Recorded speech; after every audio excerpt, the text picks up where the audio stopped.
بسم اللہ الرحمن الرحیم۔ السلام علیکم، میں آپ کا میزبان سمیم رحیم اور آپ ہمارا سوشل میڈیا دیکھ رہے ہیں۔ سب سے پہلے عمران خان کے حوالے سے آپ کو اپڈیٹ دیتے ہیں اور پھر بعد میں جو ایران نے جس طریقے سے جہاز گرائے ہیں امریکہ کے، اور امریکہ تو یہ ایک غلط پروپیگنڈا کر رہا ہے کہ شاید وہ کسی پائلٹ کو وہاں پہ ریسکیو کرنے گئے تھے، لیکن ایسا نہیں تھا۔ ایک گراؤنڈ آپریشن تھا جس کو ایران نے رپورٹڈلی اس کو برباد کیا ہے، اس کو روکا ہے۔ $400 ملین کا سافٹ ویئر ضائع ہوا ہے، امریکہ کا متھ ٹوٹی ہے، اور بہت ساری تفصیلات ہیں، میں آپ کے ساتھ وہ شیئر کروں گا۔ لیکن شروع کرتے ہیں عمران خان سے۔ آج اسلام آباد ہائی کورٹ میں 190 ملین پاؤنڈ کی تاریخ تھی، اور جسٹس سرفراز ڈوگر نے 2 ممبر بینچ تھا، اس کی سربراہی میں اس کی سماعت کرنی تھی۔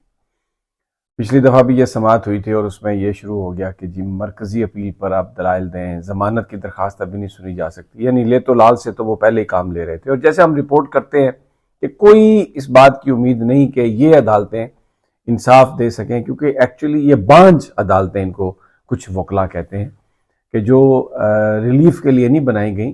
ججز کو یہاں پر پارک اس لیے کیا گیا کہ جو انتظامیہ کے فیصلے ہیں، جو طاقتور لوگوں کے فیصلے ہیں، ان کو وہ ٹھپا لگا کر اس کی قانونی حیثیت کرتے ہیں۔ تو عمران خان ایک ایسے مقدمے میں، ایسے الزامات میں بند ہے جو اگر کوئی انڈیپینڈنٹ عدالت ہو، کوئی انصاف پسند جج ہو، آئین اور قانون کے مطابق فیصلہ کریں تو شاید آدھے گھنٹے میں وہ کیس ختم ہو جائے، لیکن ایسا نہیں ہے۔ آج چیف جسٹس صاحب نہیں آئے، وہ جی کوئی پہلے تو یہی نہیں پتا کہ کہاں چلے گئے ہیں، پھر پتا چلا جی کہ وہ ڈیلیگیشن آئے ہوئے ہے باہر سے، کچھ شاید ٹرکی سے ڈیلیگیشن آئے ہوئے ہے، وہ وہاں پر چلے گئے ہیں۔ اب دیکھیں عمران خان کو انصاف جو ہے، آنکھ ان کی آلموسٹ 85% ضائع ہو چکی ہے، اور جن برے حالات میں وہ رہ رہے ہیں، بشرا بی بی جن برے حالات میں ان کو رکھا گیا، تو بجائے اس کے کہ وہ کچھ داد رسی کرتے، کچھ انصاف کی بات کرتے، کیس کو سنتے، انہوں نے کہا جی سننے کی ضرورت ہی نہیں ہے۔ یعنی یہ ایک میں آپ کو بتاؤں انصاف دینے کے حوالے سے پاکستانی ججز کی یہ ترجیحات ہیں، یہ ان کا انٹرسٹ ہے۔ تو میں پہلے دن سے یہ کہہ رہا ہوں کہ جو لوگ یہ توقع لگا کے بیٹھے ہیں کہ عمران خان کسی عدالتی فیصلے کے نتیجے میں باہر آ جائے گا، وہ دے آر لیونگ ان، انگریزی میں جیسے کہتے ہیں نا فولز پیراڈائز۔ یہ آپ کو پارٹی کو سڑکوں پہ آنا پڑے گا، بالکل یہ میں آپ کو کھلی بات بتا رہا ہوں۔ یہ منافقت اور یہ جو لیڈرشپ ساری کی ساری اس وقت جس چیزوں پر مختلف تعویلات میں الجھی ہوئی ہے، یہ غلط ہے۔ بھائی اگر آپ کی حکومت جاتی ہے KPK کی تو جانے دیں آپ اسے۔ آپ جو اصل بات ہے اس ملک میں جو انصاف کے حصول کے لیے، دیکھیں عمران خان کا کیس ایک ٹیسٹ کیس ہے، آپ اس کی رہائی کی بات نہیں کر رہے۔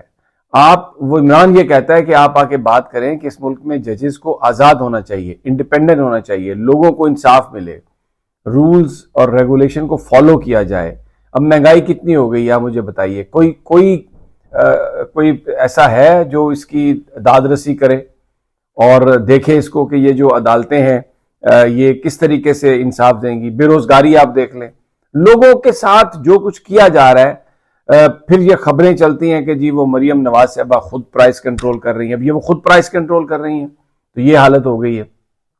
پھر اور جو کچھ چل رہا ہے، لا اینڈ آرڈر کی سچویشن ہے، پولیس مقابلے ہیں، جعلی مقابلے ہیں، لوگوں کو مارا جا رہا ہے۔ یہ ساری چیزیں اس نظام میں تبدیلی کے لیے آپ کو جدوجہد کرنی ہے، اور اس میں عمران خان کہتے ہیں کہ اگر عدلیہ آزاد ہو جائے گی، انڈیپینڈنٹ ججز آ جائیں گے تو میرا کیس ویسے ہی ختم ہو جائے گا۔ میرے لیے اسپیشل کوئی آپ یہ نہ کریں، لیکن یہ جو ایک جس طریقے سے مہنگائی کر دی گئی ہے، جس طریقے سے لوگوں کے روزگار تنگ کر دیے گئے ہیں، جس طریقے سے انصاف کسی کو نہیں مل رہا، تو اس پر کھڑے ہوں، باہر آئیں، احتجاج کریں۔ اور جب تک یہ چیزیں نہیں ہوتی، پیٹرول 150-200 روپے سستا نہیں ہوتا، واپس جانے کی ضرورت نہیں ہے، تو عمران خان خود بخود چھوٹ جائے گا جب یہ پریشر بنے گا۔ تو لیکن یہ عدالتوں کے پیچھے آنا جانا، یہ بالکل کچھ اس سے فائدہ نہیں ہوگا، اور یہ عدالتیں صرف ٹرک کی بتی ہیں اور یہ ٹائم ضائع کرنے والے، کیونکہ یہ نام کی عدالتیں ہیں۔ جیسے آپ کسی فلم میں دیکھتے ہیں نا، ایک ایکٹر ہے، اس کو جج بنا کے رول دے دیا جاتا ہے، ایکچولی وہ جج نہیں ہوتا، لیکن تماش بینوں کو خوش کرنے کے لیے وہ وہاں پر بڑے رول ایکٹ کرتا ہے، اور بڑا جج اور بڑیاں دھمکیاں اور یہ اور وہ۔ تو ابھی ہمارے ہاں یہی ہو رہا ہے، they are all actors, actually they are not ججز۔ ان کے سٹرنگز کسی اور کے ہاتھ میں ہیں، یہ کٹھ پتلیاں ہیں جو ناچ رہی ہیں، اس سے زیادہ ان کی کوئی حیثیت یا حقیقت نہیں ہے۔ اللہ مجھے معاف کرے، اپنی قبر میں جانا ہے، سچ یہ ہے، جھوٹ بولنے کی کوئی ضرورت نہیں۔ عرفان سلیم صاحب بتایا جا رہا ہے کہ سینٹ کا ٹکٹ ان کو دیا جائے گا. تیمور جھگڑا جو ہیں وہ تو اس سے باہر ہو گئے. لیکن ایک صاحب ہیں جن کا نام فیض اللہ ہے یا فیض خان ہے, وہ بتایا جاتا ہے بہت امیر آدمی ہے, اور ان کے لیے یہ کہا گیا کہ ان کو ٹکٹ دے دیا جائے. اور تعویلیں یہ پیش کی جا رہی ہیں کہ دیکھیں پارٹی کے لیے بڑا خرچہ چاہیے. اس سے پہلے علی امین گنڈا پور کو بھی بتایا جا رہا ہے کہ وہ 15-16 کروڑ یہ فیض صاحب نے خرچ کیا. کہتے ہیں پارٹی میں آپ کو 30 لاکھ روپیہ, پتہ نہیں 50 لاکھ روپے ڈیلی خرچے کی ضرورت ہے, تو کوئی بندہ امیر آدمی آئے تو وہ تو. لیکن ابھی شام تک یہ اناؤنس ہوگا.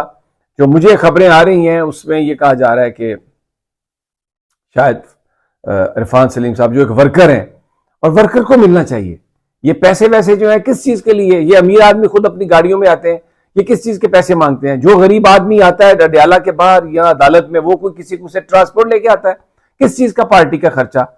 انہوں نے عزت عمران خان کے نام پر, اب پیسے عمران خان کے نام پر, سارے جو اس وقت جو چیزیں بھی کی جا رہی ہیں تعویلیں وہ عمران خان کے نام پر, سب غلط ہے. یہ پارٹی ورکر نظریاتی لوگ اگر آئیں غریب ہوں وہ دنیا تبدیل کر دیں گے, وہ پاکستان میں تبدیل لے آئیں گے. لیکن یہ جو امیر لوگ ہیں, بڑی بڑی گاڑیوں میں آنے والے جو لوگ ہیں, جو تعویلیں دیتے ہیں, یہ کسی کام کے نہیں ہیں. اب آ جائیں ذرا ایران عراق جنگ پہ آ جائیں. ایران اور یو ایس, 12 ایئر کرافٹ ان کے تباہ ہوئے ہیں, جس میں 2 بلیک ہاک ہیلی کاپٹرز ہیں, 4 جو ہیں وہ دوسرے اسمال برڈ ہیں, 2 C-130 ہیں, پھر ایک A-10 ہے. پھر اس کے بعد آپ کا یہ دیکھیں کہ ایک F-15 ہے. اب یہ بتایا یہ جا رہا ہے کہ جی وہ ایک امریکی پائلٹ کو ریسکیو کرنے گئے تھے, اور اس کو بھی میڈیا میں ایک بڑی بہادری کی داستان بنا کے کہ جی ڈیکیڈز میں ایسا نہیں ہوا آپریشن, اور ریسکیو کر لیا گیا, اور بڑی کمال کی امریکی فوج ہے. لیکن بہت سارے جو CIA کے لوگ ہیں وہ اگر آپ ان کو سنیں, گیلوے کو سنیں, تو وہ کہتے ہیں کہ یہ سب جھوٹ ہے.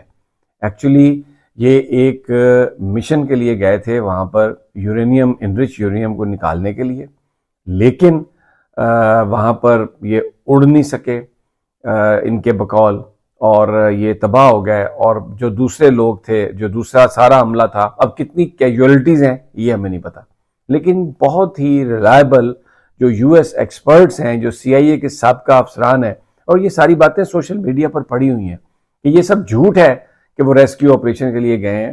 کتنی کیجوالٹیز ہیں ہمیں نہیں پتا. $400 ملین کا ایکوپمنٹ جو ہے وہ ضائع ہو گیا پورا. آپ دیکھیں قبرستان لگ رہا ہے جو ہیلی کاپٹرز کا, اور C-130 کا, F-15 کا. اب یہ امریکہ کہتا تھا کہ جی ہم نے کیپیبلٹی ایران کی ختم کر دی ہے, وہ اب ایئر فورس ان کی ختم ہو چکی ہے. بٹ لک ایٹ دیٹ, جیسے ہی وہ کہتے ہیں ایران ایک ثبوت دیتا ہے اور ان کو جھوٹا ثابت کر دیتا ہے.